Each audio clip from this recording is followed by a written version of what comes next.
দুঃখ, এই দুই হলো আমাদের জীবনের অবশ্যম্ভাবী এবং গুরুত্বপূর্ণ অঙ্গ। আমাদের সকলের জীবনে কখনো সুখও আসে, আবার কখনো দুঃখও আসে। আমরা সবসময় ভাবি আমরা কিভাবে সুখ লাভ করব, কিভাবে আমরা দুঃখ থেকে দূরে থাকতে পারি। আর এই জীবনে যা কিছুই ঘটুক না কেন, সেই সব কিছু আমরা সুখ এবং দুঃখের মাপদণ্ডে মেপে থাকি। এবার এখানে একটা ছোট্ট বিষয় আছে, এটা ভেবে দেখতে হবে যে কে আসলে সুখী ব্যক্তি। সুখী ব্যক্তি হলেন তিনি যিনি নিজের জীবনে নিজের কর্মের বিশ্লেষণ করে থাকেন, সেই বুঝে পদক্ষেপ নেন। উনি কি করতে চলেছেন সেটা উনি জানেন, আর যদি ওনার কোনো দোষ থাকে বা ভুল থাকে তাহলে সেগুলো শুধরে নিয়ে এগিয়ে চলেন। সেই জন্য উনি সুখী হন। অন্যদিকে যে ব্যক্তি দুঃখী, তিনি কি করেন? তিনি নিজের উপর নয়, অন্যের উপর নিজের নজর রাখেন যে তিনি কি করছেন, কিভাবে কর্ম করছেন। ওনারা অন্যের নিন্দা করেন, অন্যের সাফল্য দেখে ঈর্ষা করেন, ক্রুদ্ধ হয়ে যান, ওনাদের বাধা দিতে চেষ্টা করেন। সেই জন্যই তো ওনারা দুঃখী হন।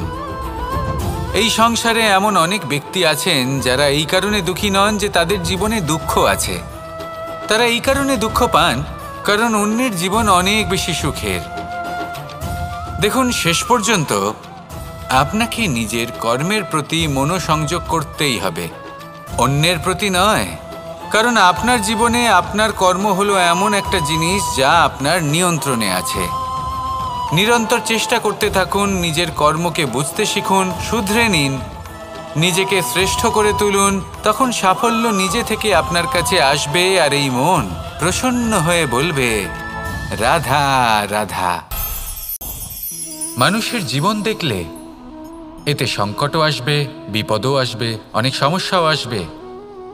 কখনো কখনো এমন সময় আসবে যখন আমাদের আপনজনের থেকে সাহায্য চাইতে হয়। আমরা সাহায্য চাই আর তারা সাহায্য করেও দেন, আমাদের সংকট থেকে মুক্তও করে দেন। কিন্তু যখন এই সময় বদলে যায়, যখন সুখের সময় আমাদের জীবনে আসে, তখন আমাদের মনে একটা অহংবোধ জেগে ওঠে। মনে হয় উপকার আবার কি, সেই ব্যক্তি সাহায্য করেছিলেন তাতে কি, উনি তো নিজের কর্তব্য পালন করছিলেন। সেই ব্যক্তি আমাদের ধন দিয়েছিলেন যখন প্রয়োজন ছিল, তো আমরা সেই ধন তো ফিরিয়ে দিয়েছি, উপকার কিসের? এই ভাবনা অনুচিত। যদি কোনো ব্যক্তি আপনাকে সাহায্য করে থাকে যখন কেউ করেনি, যখন আপনার সবথেকে বেশি প্রয়োজন ছিল, সেই সাহায্য অমূল্য, আর সেটা উপকারী বটে। যদি কেউ উপকার করেন তাহলে বিনম্র চিত্তে ভালোবেসে আজীবন তার উপকারের প্রতি কৃতজ্ঞ থাকুন। কারণ সত্যি কথা বলতে এই সংসারে উপকার করার মতো ব্যক্তি খুব কম রয়েছেন, আর উপকারের কথা মনে রাখেন এমন কৃতজ্ঞ ব্যক্তি আরও কম। সেই জন্য জীবনে কৃতজ্ঞ থাকুন আর আমার সাথে ভালোবেসে বলুন, রাধা রাধা। ধন, সম্পত্তি, এগুলো আসলে কি? এগুলো শুধু সেই মূল্য যার দ্বারা আমরা কোনো কিছু অর্জন করতে পারি।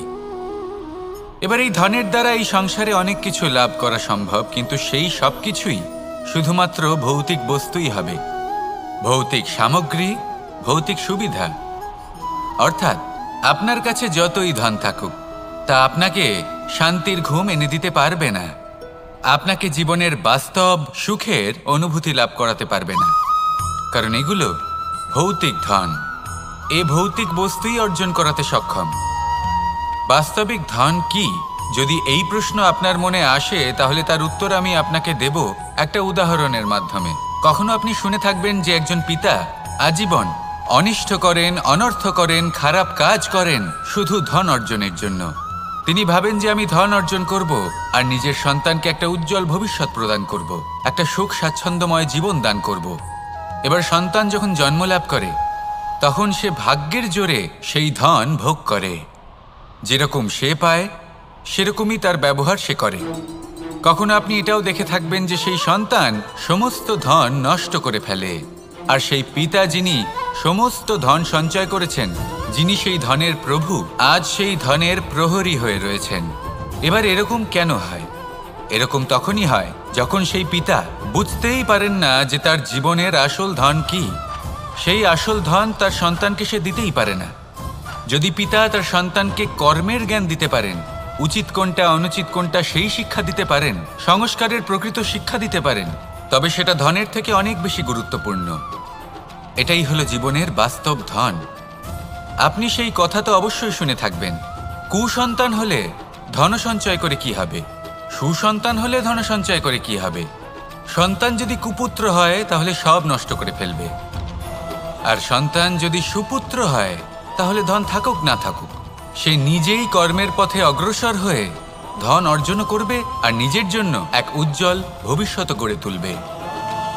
তাই সন্তানকে সম্পদ দেওয়ার আগে কর্মের জ্ঞান দান করুন, সুশিক্ষা দিন, কারণ এটাই হলো জীবনের প্রকৃত ধন। আসুন আর আমার সাথে ভালোবেসে বলুন, রাধা রাধা। কামবোধ, এটাই আপনার অন্তরের প্রথম শত্রু। বেশিরভাগ মানুষই কামবোধ বলতে লালসা বোঝেন, কিন্তু এটা সম্পূর্ণ সত্য নয়। কামের আসল অর্থ হল কামনা। এটা খুবই সহজ ব্যাপার। মনুষ্য শরীর থাকলে, মানুষের মন থাকলে এই কামনা অবশ্যই থাকবে। এবার এটাই দেখতে হবে যে এই কামনা নেতিবাচক কামনা নাকি ইতিবাচক কামনা। অন্য কারোর জিনিসে নজর দেওয়া, অন্য কোনো মানুষের উপর নজর দেওয়া, কোনো অনুচিত বস্তুর দিকে নজর দেওয়া, এই নেতিবাচক কামনা। আর এই দুষ্কামনা মানুষকে দিয়ে অপকর্ম করাবেই করাবে। তাই মনে রাখবেন, যে ব্যক্তি নিজের কামনাকে নিয়ন্ত্রণে রাখতে পারেন তিনি সঠিক পথেও থাকেন, সঠিক লক্ষ্যে পৌঁছতেও পারেন। যিনি কামনা নিয়ন্ত্রণে রাখতে পারেন না তিনি তার পথও হারিয়ে ফেলেন এবং লক্ষ্যচ্যুতও হন। তাই মনে রাখবেন, নিজের কামনাগুলিকে নিয়ন্ত্রণে রাখুন, কাম নামক এই শত্রুর ওপর বিজয় লাভ করুন, আর আমার সাথে ভালোবেসে বলুন, রাধা রাধা। প্রত্যেকটা মানুষ আলাদা হয় আর অত্যন্ত বিশেষও হয়। প্রত্যেক মানুষ ভিন্ন ভিন্ন পরিবেশে পালিত হয়, বড় হয়। প্রত্যেকের নিজস্ব চিন্তাভাবনা থাকে, নিজস্ব বিচারধারা থাকে। যখন অনেক ভিন্ন বিচারধারা একত্রিত হয়ে যায় তখন শুরু হয় বিবাদ। এবার এই বিবাদের সময় আপনি দেখবেন দুই ব্যক্তি যাদের মধ্যে এই বিবাদ হচ্ছে সবসময় এটা প্রমাণ করতে চান যে তার সামনের ব্যক্তি এবং তার ভাবনা, তার বিচারধারা বা তার বক্তব্য হলো অনুচিত। এবার এটাই যদি প্রেমপূর্বক রূপে আপনি ভেবে দেখতে চেষ্টা করেন যে সামনের ব্যক্তিটির বক্তব্য, তার মানসিকতা আসলে কি, তাতে উচিত ঠিক কি, সেটা আমরা বুঝতে পারি। একদিকে হলো এই বিবাদ যা আপনাকে সামনের ব্যক্তিটিকে অনুচিত প্রমাণ করতে বাধ্য করে, আর অন্যদিকে হলো প্রেম যা সামনের ব্যক্তিটির যুক্তি বুঝতে সাহায্য করে, তাতে উচিত কি রয়েছে সেটা বুঝতে বাধ্য করে, তাকে মহান হয়ে ওঠার পথে অগ্রসর হতে বাধ্য করে। তাই এই বিবাদকে ত্যাগ করুন আর প্রেমকে আপন করে নিন, আর এই প্রেম ভাব নিয়ে বলুন, রাধা রাধা। সূর্যের প্রকাশ, অন্ধকারকে দূর করে দেওয়া সেই মহানায়ক। এই সূর্যের প্রকাশ যখন পৃথিবীতে এসে পৌঁছয় কি হয়? এই পৃথিবী জেগে ওঠে, প্রত্যেক প্রাণী জেগে ওঠে, মানুষ জেগে ওঠে, নিজের কর্ম করেন, জীবন যাপন করেন। এই ঘুমের মৃতপ্রায় স্থিতি কাটিয়ে উঠে জীবন যাপন করতে শেখেন। এটাই হলো প্রভাব সূর্যের প্রকাশের। এবার এই প্রকাশ যে সূর্যের থেকে পাই তিনি কি করেন? তিনি নিজেকে জ্বালান আমাদের জীবন প্রদান করার জন্য। প্রত্যেকটা মুহূর্ত তিনি তাপ সহ্য করেন আমরা যাতে সেই প্রকাশ লাভ করি। এটাই হলো জীবনের সারমর্ম। যদি আপনিও এই সংসারে প্রকাশ ছড়িয়ে দিতে চান তাহলে আপনাকেও তপ্ত হতে হবে, নিজে জ্বলতে হবে, সেই কর্ম করতে হবে যেটা কঠিন হতে পারে কিন্তু আসলে শ্রেষ্ঠ। তবেই এই সংসারের সেবা করতে পারবেন, সংসারকে পথ দেখাতে পারবেন। নিজের অন্তরের প্রকাশ জাগ্রত করুন, তবেই সেই সকল ব্যক্তি যারা পাপের অন্ধকারে নিমজ্জিত হয়ে আছেন তারা জাগ্রত হবেন। সেই সকল ব্যক্তিকে জাগিয়ে তুলুন, প্রেরিত করে তুলুন সুখী হওয়ার জন্য যারা সুখী হতে পারছেন না। সেই সকলকে প্রেরিত করুন সাফল্য লাভের যারা সফল হতে পারছেন না। নিজের অন্তরের সূর্যকে জাগ্রত করুন, চারিদিকে শুধু প্রকাশই প্রকাশ হবে, জীবনই জীবন থাকবে, আনন্দই আনন্দ থাকবে, আর এই মন বারবার প্রসন্ন চিত্তে বলে উঠবে, রাধা রাধা। ছোটবেলা থেকেই আমি গরু চড়িয়ে অভ্যস্ত, সেই জন্য সকলে আমাকে গোপাল নামে ডাকত। কিন্তু গোপাল হয়ে আমি একটা অমূল্য শিক্ষা লাভ করেছি। আমি দেখেছি যে গৌশালাতে অনেক বাছুরের মধ্যে একটি গাই তার নিজের বাছুরকে অবশ্যই চিনে ফেলে। যেখানে সমস্ত বাছুর একই রকম দেখতে এবং প্রত্যেকের স্বরও সমান, তারপরেও সকল বাছুরের মধ্যে নিজের বাছুরকে ঠিক চিনতে পেরে যায় এবং তার সাথেই থাকে। ঠিক এইরকমই কিছুটা হয় আমাদের কর্ম এবং তার কর্মফল। আপনি সবার মাঝে থেকেও কোনো কর্ম যদি করেন, সেই কর্মফল সবার মধ্যে আপনাকে চিনে ফেলবে এবং আপনার সাথেই থাকবে। তাই যখনই কর্ম করবেন ভেবে চিন্তে করবেন। কোনো কর্ম করার আগে একবার ভেবে দেখুন, তাহলে জীবনে বারংবার অনুতপ্ত হতে হবে না। কারণ বিষয়টা কিছুটা এরকম যে এই সংসারে আপনি কাল, কর্মফল এবং সময়, এই তিনের হাত থেকে কখনো লুকোতে পারবেন না, কখনো পালাতেও পারবেন না। আসুন আমার সাথে ভালোবেসে বলুন, রাধা রাধা। আভূষণ, কার না ভালো লাগে এই আভূষণ? আমরা পরিশ্রম করি, ধন অর্জন করি আর আভূষণ কিনে থাকি, কখনো নিজের জন্য, কখনো বা তাদের জন্য যাকে আমরা ভালোবাসি, বা তাদের জন্য যাকে আমরা সম্মান করি। হয়তো সেই জন্যই সীতা চূড়ামণি ধারণ করেছিলেন এবং আমি সামন্তকমণি। কিন্তু এটাই কি সেই প্রকৃত আভূষণ যা আপনার মূল্য বৃদ্ধি করে? না। শ্রীরামের আভূষণ হলো ওনার নম্র ভদ্র ব্যবহার। মাতা সীতার আভূষণ হলো ওনার সততা, ওনার নিষ্ঠা, ওনার ত্যাগ। অর্জুনের আভূষণ ছিল ওনার একাগ্রতা। রাধার আভূষণ ওনার প্রেম। এই আভূষণ কোথাও নেই, আপনার মনে আছে। যদি আপনার মনে মিষ্টতা থাকে, তা শান্ত হয়, তাতে সততা থাকে, নিষ্ঠা থাকে এবং প্রেম থাকে, তাহলে আপনার অন্য আর কোনো আভূষণের কোনো প্রয়োজন নেই। আপনি যতই ভিড়ের মাঝে থাকুন, আপনার ঔজ্জ্বল্য চোখে পড়বে। আসুন আর আমার সাথে ভালোবেসে বলুন, রাধা রাধা। প্রেমের পরিভাষা আসলে কি? ভিন্ন ভিন্ন ধরনের ব্যক্তি, ভিন্ন ভিন্ন ধরনের প্রেমী, আলোচক বিভিন্ন ধরনের পরিভাষা প্রদান করেন এই প্রেম নিয়ে। কিন্তু প্রত্যেকের মনেই কখনো কখনো এই প্রশ্ন এসেছে, এই ভালোবাসা আসলে কি? নিজের প্রিয়তমকে জয় করাই কি প্রেম? চার হাত এক হয়ে যাবার নামই কি প্রেম? নিজের আবেগ ব্যক্ত করাই কি ভালোবাসা? না। প্রেমের অর্থ কাউকে লাভ করা নয়, বরং তার মাঝে বিলীন হয়ে যাওয়া। যদি কারোর হাত ধরে থাকি, তাহলে আজীবন তার সাথে পথ চলা হলো প্রেম। প্রেম শুধুমাত্র সেটা নয় যা প্রেমী আর প্রেমিকার কেশদামে মালা বেঁধে দেয়। মাতা পিতার জন্য দিনরাত পরিশ্রম করা, নিজের পরিবারের জন্য দিনরাত পরিশ্রম করা, সেটাও প্রেম। নিজের বন্ধুদের জন্য, আপনজনের জন্য সবকিছু উজাড় করে দেওয়ার নাম হলো ভালোবাসা। নিজের মাতৃভূমির জন্য সাহসের সাথে লড়াই করা এবং আনন্দে নিজের জীবন ত্যাগ করে দেওয়াও কিন্তু প্রেমের নামান্তর। সেই জন্য যারা বুদ্ধিমান ব্যক্তি, তারা কখনো প্রেমের পরিভাষা খুঁজতে চান না, কারণ তারা জানেন যে এই প্রেম কতটা বিশাল। তারা জানেন যে এই প্রেম হলো এক বিশাল সাগর, যাকে নিজের মুঠোয় ধরে রাখা যায় না। সেই জন্য এই প্রেমের সাগরে ডুবে যান এবং সকলকে ভালোবাসতে শিখুন। যদি সবাইকে ভালোবাসতে পারেন, তাহলে তাদেরও কল্যাণ হবে যারা আপনাকে ভালোবাসে, তাদেরও কল্যাণ হবে যাদেরকে আপনি ভালোবাসেন, আর আপনারও কল্যাণ হবে। আর তখন এই মন ভালোবেসে বলবে, রাধা রাধা।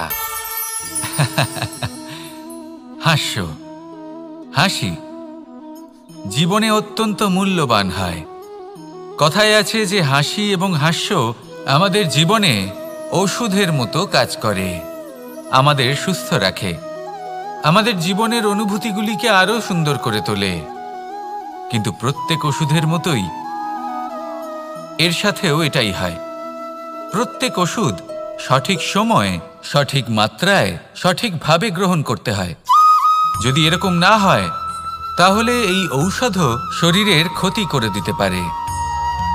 এবার আপনি ভাবতে পারেন, হাসি থেকে কিভাবে ক্ষতি হতে পারে?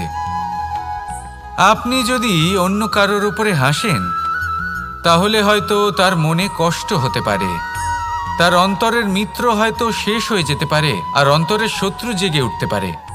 কিন্তু এটাই যদি আমরা সকলকে সাথে এনে সকলের সাথে হাসি, তাহলে হয়তো আমাদের অন্তরের এই হৃদয়ের ভেতরে লুকিয়ে থাকা যে শত্রু তা শেষ হয়ে যেতে পারে, আর অন্তরের বন্ধুসত্তা প্রকাশিত হতে পারে। ঠিক কি না? এবার আপনাকে উদাহরণ দিই। যখন দ্রৌপদী দুর্যোধনকে নিয়ে হেসেছিল তখন তা মহাভারতের সৃষ্টির কারণ হয়েছিল।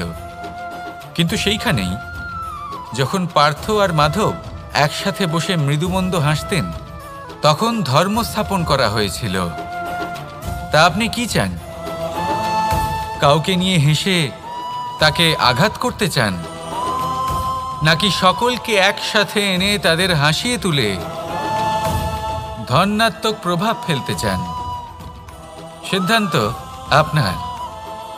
আসুন আর আমার সাথে ভালোবেসে বলুন, রাধা রাধা। মাঝে মাঝে কিছু মুহূর্তের জন্য চোখ বন্ধ করে ধ্যানের বেদিতে বসে ধ্যান করতে চেষ্টা করুন, আর বোঝার চেষ্টা করুন যে আমরা সর্বপ্রথম কি দেখতে পাচ্ছি, কি অনুভব করছি।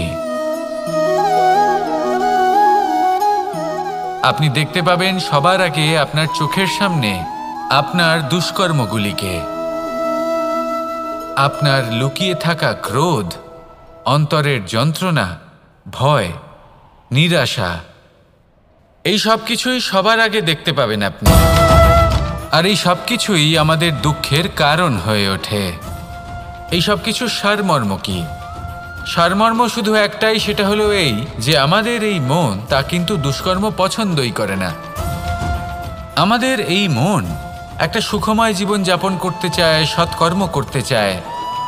তাই এটাই করুন, শুভ চিন্তা করুন, শুভ কর্ম করুন, ইতিবাচক মনোভাব নিয়ে জীবনে অগ্রসর হন। তারপর চোখ বন্ধ করে অন্তরে দেখতে থাকুন। দুঃখের আভাসই পাবেন না। এই মন প্রসন্নতা এবং প্রেমের দ্বারা পূর্ণ হবে এবং বারবার বলে উঠবে, রাধা রাধা। জীবনে সাফল্য এবং অসফলতা আপনার বল, আপনার শক্তির উপরে নির্ভরশীল নয়, আপনার মানসিকতার উপর নির্ভরশীল। যদি কোনো ব্যক্তি দৃঢ় নিশ্চয় করে নেয় তাহলে সে কখনো হারে না। যদি কেউ হার মেনে নেয় তাহলে সে কখনোই জিততে পারে না। শেষ পর্যন্ত কি হয়? এই ভাবনাই সত্য হয়ে সামনে চলে আসে, আর এই ভাবনাই পরবর্তীকালে ইতিহাস রচনা করে। সেই জন্য আপনি যদি চান আপনার নাম ইতিহাসে থাকুক তাহলে দৃঢ় হতে শিখুন। ইতিবাচক ভাবনার সাথে, পরিশ্রমের সাথে এগিয়ে চলতে থাকুন। প্রতিস্পর্ধা গ্রহণ করুন আর শুধুই এগিয়ে যেতে থাকুন। সংসারে আপনি যে কোনো উচ্চতাতেই পৌঁছতে পারবেন, কারণ ইচ্ছে শক্তি আর ভালোবাসার চেয়ে বেশি শক্তিশালী আর কিছুই নেই। তাহলে আসুন আর আমার সাথে ভালোবেসে বলুন, রাধা রাধা।